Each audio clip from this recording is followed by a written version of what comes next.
Tyler Shough versus Spencer Rattler, how the Saints should handle a quarterback battle in New Orleans. Ladies and gentlemen, this is Off the Bench. Matt Flynn, Jacob Hester. Looks like they got new OTB shirts. Matt Flynn's rocking right there. Reminds me a lot of my shirts. Okay, the store is live. Have you heard? First shipment is officially out. Took the first batch up to the Metairie post office, which actually was pretty nice, pretty easy process. I stopped by Rouse's afterwards. Okay, stopped by Rouse's afterwards, right there on Vets. This young rapscallion, this hombre, a real lad.com, was working at Rouse's out in the parking lot, grabbing the carts. He stopped me. He said, "Are you that YouTuber?"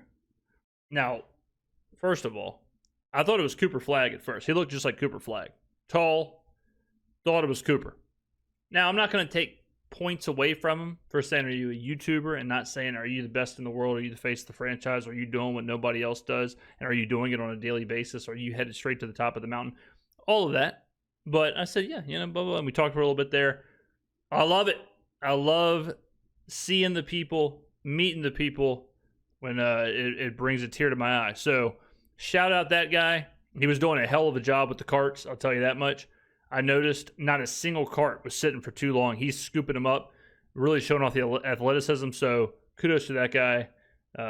He made my day. All right, ladies and gentlemen, let's get to the video, huh? Coming over from Louisville to the New Orleans Saints. Mm-hmm. We don't often see quarterback battles in the NFL. I was thinking about not tried and true quarterback battles. You see these fugazi quarterback battles where it's like, Trevor Siemian and Cam Ward are battling it out. It's like, I got a sneaky feeling I know who's going to win this one. Usually it's a vet or a journeyman versus a first overall pick, top 10 pick, whatever. We all know what's going to happen. This is a straight up, down the middle, don't know, who knows, straight up battle. The quarterback battles in the NFL.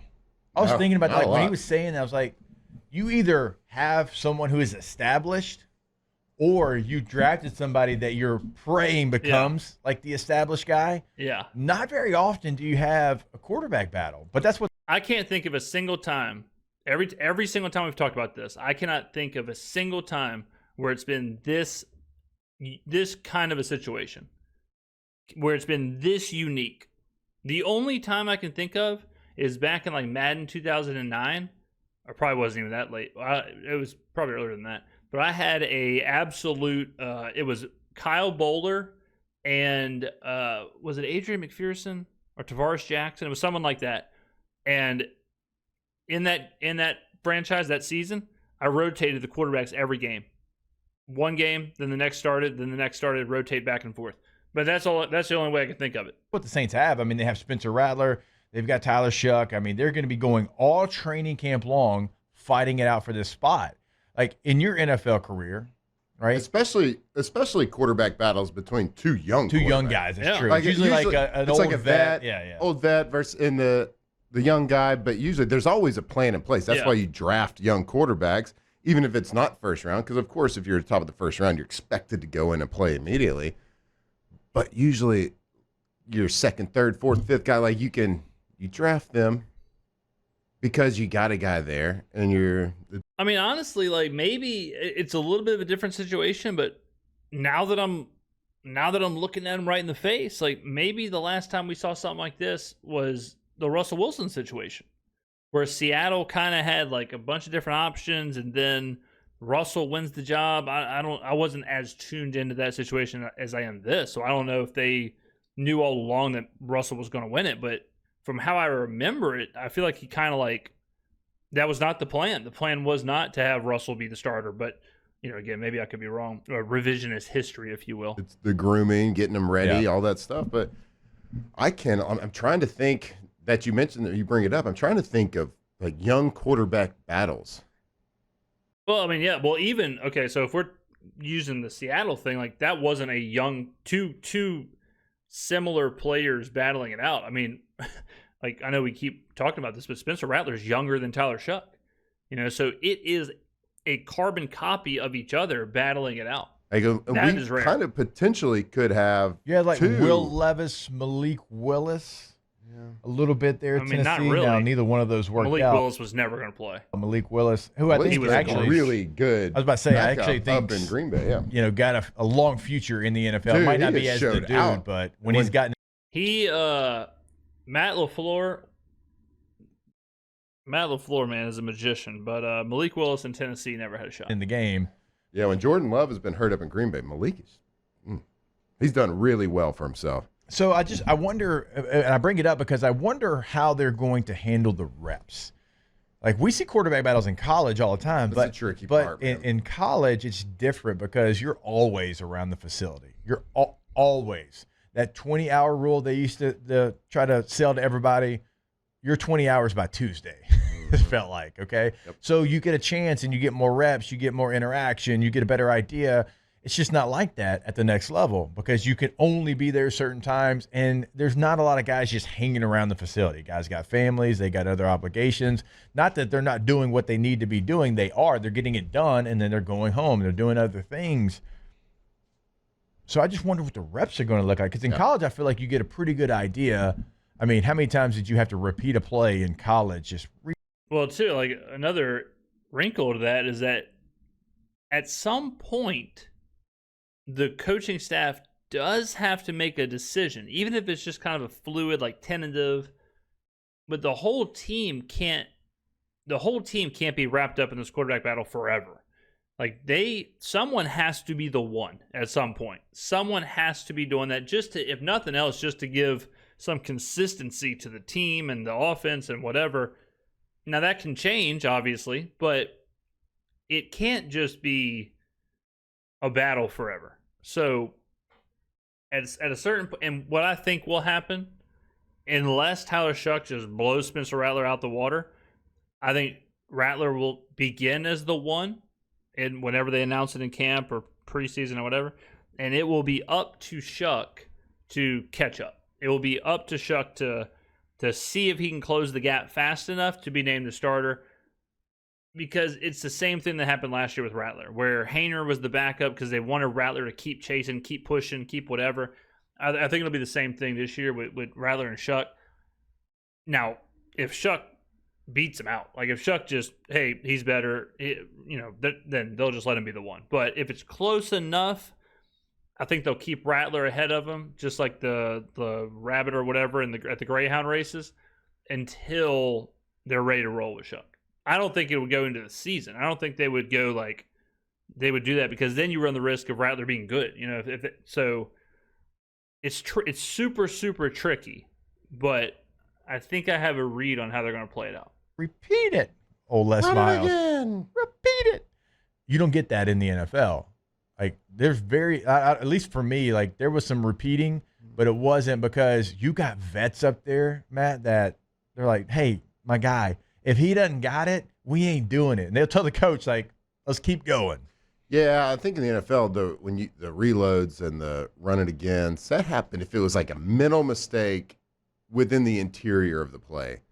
Like a fullback went the wrong way or a tight end had the wrong motion. Like that would happen. Right. College, it's more like, oh, you just screwed that up flat. That looked ugly. Let's do it again. Right. But quarterback battles, any battle, really, like any position, but quarterback specifically, that is the hardest one to control, and every coach is going to do it differently. And trust me, I've been in a lot of quarterback battles, and you can either split it. There's lots of ways to split the reps. You can split it by,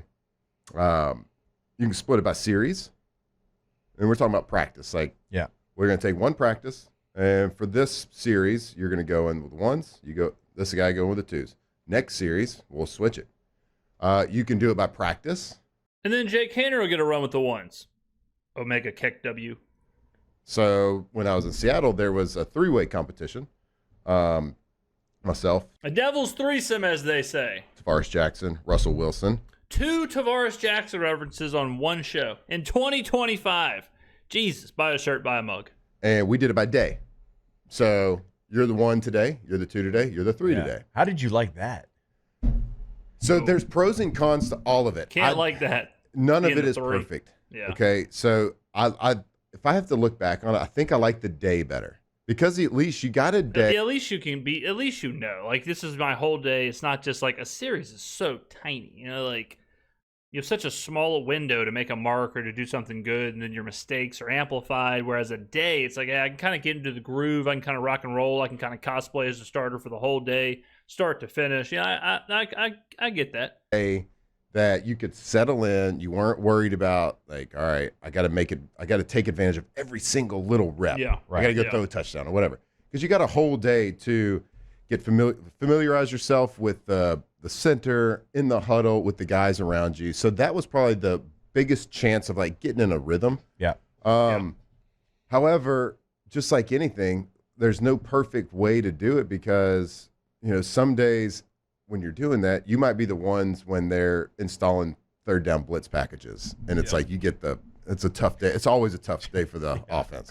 Right. The day that they install like Bear defense, there's some days that are traditionally harder on the offense than the defense just because of the install packages you put during a training camp series. So well, that kind of sucked because like this other guy was on the day that he was the ones. He got base nickel defense. Yeah, there's like guys wide open all over the place. Yeah. And I'm throwing it into tight coverage, blah, blah, blah. But it happens like that all the time. Like if I look back at quarterback competitions where it was, trading out by series. Or sometimes it was like, all right, offense has 10 plays in this specific series or this segment of practice, period, whatever you want to call it, whatever your team calls it. All right, Matt, Jamarcus, you get the first 5. Matt, you get the last 5. That sucks.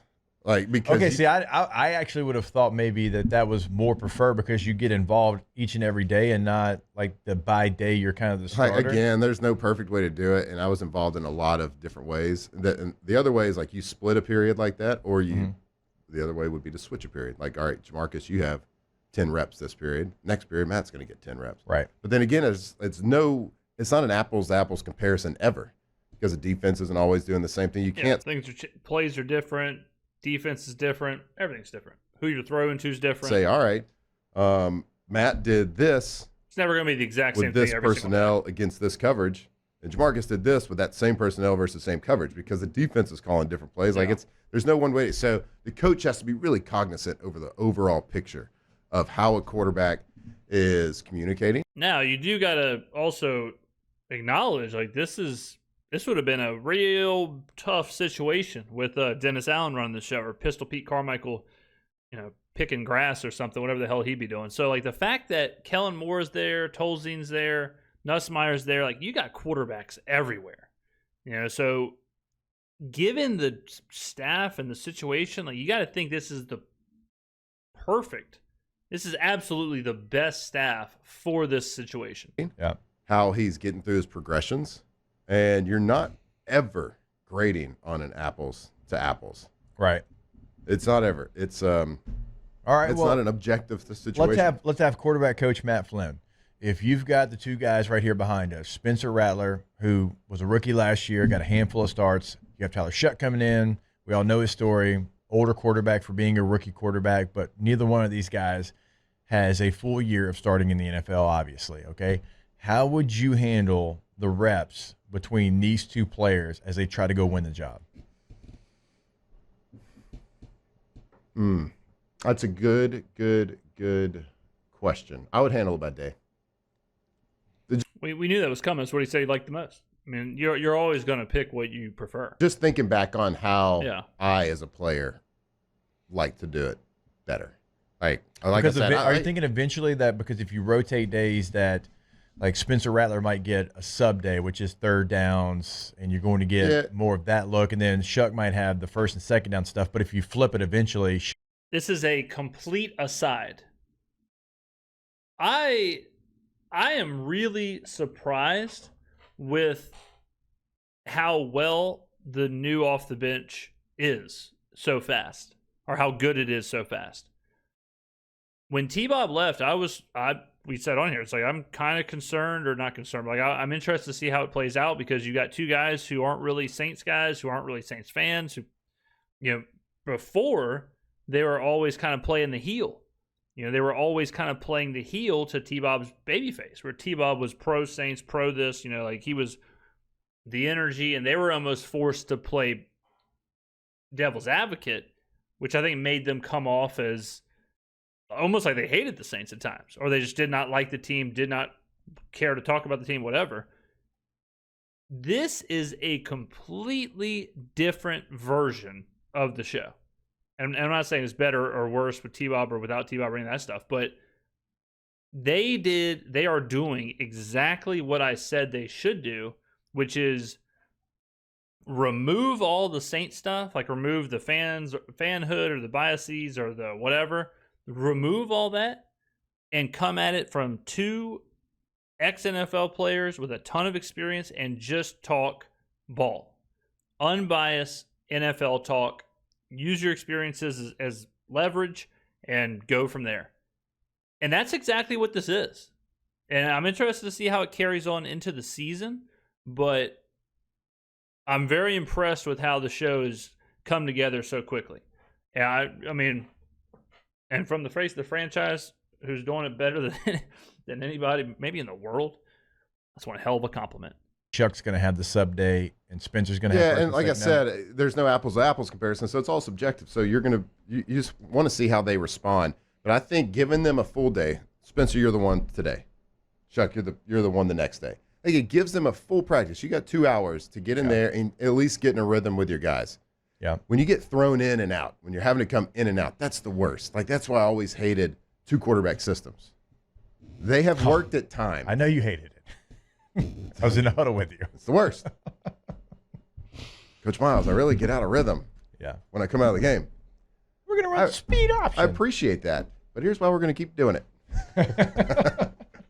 That's how I'd handle it, though. I would do it by day, and that is coming from a guy with a lot of, like, unfortunately, a lot. Like, that's why I asked you, yeah. I was never even. You're an expert witness right now. Expert witness. Yes. But we are bringing you in for your testimony. I had never done a competition like that where it was day by day until I got to Seattle, and I was like, all right, this is pretty good. Yeah, I can respect that. And like you said, you get one day might be more set up for failure on a quarterback than another day, but it's like that in practice too. Yeah, like if still, I mean, I obviously never going through a quarterback competition, but I think I would prefer the day. Because you're not constantly looking over your shoulder. You're not constantly weighing every single decision. Like you're just kind of getting into the rhythm of the day. You're subbing out every period or halfway through practice, whatever it is. There's going to be periods that are more set up for failure and more set up for success.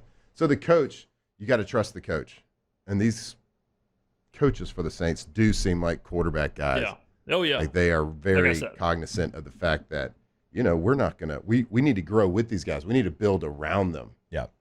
And based off of what we've been hearing from guys coming on the show from OTAs and minicamp, a lot to be at least positive about. Like, they're not – True. I don't think we're popping any champagne by any means, but I think we're going to be – I think Nick said it the first time we interviewed him. I'm pretty sure we're going to be not bad at quarterback, right? Yes. Which is a really positive statement. So, like, 1 week into OTAs, you got 2 really young guys competing, which we never see. But I'm excited about the 2 guys that are competing. I think they both are hungry football players. I think they have both endeared themselves to the city, to the organization. They're fully bought in. We never got that with Derek Carr. When you look at Spencer Rattler, he was somebody out of high school that had the highest marks, right? The absolute highest marks you can have. Spencer Rattler, until he lost the job to Caleb Williams, had the highest possible grading that you can possibly have. Everybody was a believer in him. He was going to be a first-round pick when he was at Oklahoma. Didn't work out for him there. A guy named Caleb Williams comes along. He goes to South Carolina, has some good seasons there. There was flashes last year. And then you get Tyler Shough, who's gone through injury. Right, he goes through Oregon and Texas Tech. He goes to Louisville, finds kind of finally his home, and he started to thrive there. So there's some intrigue and some unknown there too, which might be bad, but it might be good. I'm positive on it, man. I'm intrigued by this battle. I'm intrigued about how that position is going to look because Spencer did some really good things this past year. Yeah, and I mean, damn, these guys, music to my ears. Like it's crazy how much we hear Saints are going to. I just did a video with Check the Mic, the 33rd Team podcast with Steve and Sam, and just reacted to it. And in that video, They call the Saints quarterback battle the most depressing quarterback camp battle of all time. That was 2 days ago, 3 days ago, whatever. That is a far cry from what Matt Flynn and Jacob Hester and Nick Underhill and I am saying, right? Like, all of us are looking at this saying, okay, I mean, this is all right. Like, these two guys can go. These guys are pushing each other. It seems like it's nothing but positivity every single time you hear a report. We have yet to hear Spencer Rattler was not good today or Tyler Shough was not good today. We've yet to hear that from literally anyone, any beat reporter, any news agency, anyone. No one has said, Rattler didn't have it today. Shough didn't have it today. We hear the opposite. We hear they're both looking good. They're both 9 for 9, 8 for 8. They're both this, they're both that. If you aren't paying attention and you don't know who these guys are and you don't watch the Saints, you might be like, this is, ugly. But from everybody in the know, it seems like this is okay. With nothing around him. Like, I mean, if you want to draw up worst case scenario for a rookie quarterback. Yeah, Spencer Rattler. Just look back at what Spencer Rattler did last year. And I've always been a fan of his in college. I know EJ brought it up earlier in the show that, like, everybody kind of knew him from the Netflix documentary. Not great in the court of public appeal. Exactly. And look. Bring up another one of my videos. Did a Bryce Young video. You look at Bryce Young's rookie year, how bad it was. You look at even sometimes his second year, how bad it was. He was way worse than Spencer Rattler, and Spencer Rattler was in a way worse situation. I said it all last year. You could argue that Spencer Rattler had more talent at Oklahoma and South Carolina than he did his first season with the Saints. Those wide receivers, some of the linemen he was playing with, the running backs he was playing with, they should not have been on an NFL roster. They would not. I think it was Texas. Texas last year, their wide receiver room was better than the Saints' wide receiver room last year. And Texas's offensive line was probably better than the Saints' offensive line last year. And I know he didn't go to Texas, but that's the level of where they were at. And for a fifth-round rookie quarterback to come in and almost beat the Commanders right before the Commanders go on a run to the NFC title game, it could be a whole lot worse, ladies and gentlemen. We could have Bryce Young. Look, if we were 17-year-olds and the producer was telling us to ham it up, do like this, no because doubt, that's what they do on those shows. Sure. Because I've only interviewed him twice, hung around him probably 3 times. He has been incredibly humble every time I've been around him. I think that getting out there and then the Oklahoma situation changed a lot for him in a positive way. Yeah, definitely. So I'm excited to see it. Brennan in the chat said, Matt lost said battle. What he's talking about. Yep, sure did. Didn't lose it. Just ran out of time. Ran out of time. Look, all right. We just ran out of time. He won a battle. I mean, 07, you're starting quarterback. You started in the NFL. You won some battles. It's fine, guys. I don't even lose sleep about it. I mean, you lose a battle out to Russell Wilson. It's like, that's okay. I mean, Russell Wilson's a Hall of Famer. Like, he's one of the best. I mean, like, what are you going to do? It's not like he lost a battle to, Derek Carr or somebody. And he lost it to Russell Wilson, who was en route to a couple Super Bowl appearances, borderline a dynasty. I don't think Drew Bledsoe I'm sure Drew Bledsoe loses some sleep over the Tom Brady thing, knowing Bledsoe, but. It's cool. Well, on that note, whenever we're talking about practice and somebody was asking, why is every practice not the same? It is the same. Like, the format is the same. So you're going to have, your individual drills, which kind of self-explanatory there. You're going to go to your certain position.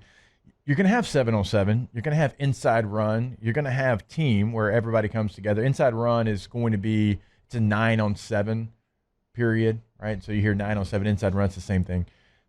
But it's going to be different because on a sub day, like a third down day, 7-on-7 is going to look different. Inside run's probably going to be some gun runs. Team's going to be a lot of third down situations. Like on the other day, it's all those things are going to be first and second down situations. So it's the same theme, 7-on-7, inside run, 9-on-7 team, but it's going to be different players in and out, different personnels, and different plays are being called. Yeah, situationally, everything is always different, and you got to think there's a lot of plays to install both offensively and defensively. So like usually the first 2 weeks of training camp is all install days. So day one of install, I mean, it's base defense, base offense, our base plays, things that we can always fall back on, things that we are going to run that we will expand upon with different formations and different, motions and shifts and things like that to get. Then you go day two, let's install third and short. Yep. There's third down install. But as the offense continues to install packages, the defense continues to install packages. So day one might be cover 3 and cover 4. Next day is cover 2. And then, of course, let's work on our zone pressures. Then third down comes, and you're working down third packages. So the defense starts working things. There's just, you don't install everything in one day. It slowly comes to you over a 1 to 2 week period. That's what training camps are for. And so there are days that are more set up for defenses to win and days more set up for offenses to win. There you go. Ladies and gentlemen, good stuff. All right. How do you see this thing shaking out, ladies and gentlemen? How do you see the snaps being shared? Ladies and gentlemen, get on down in the comments below. Thank you for watching. I will see you in the next video.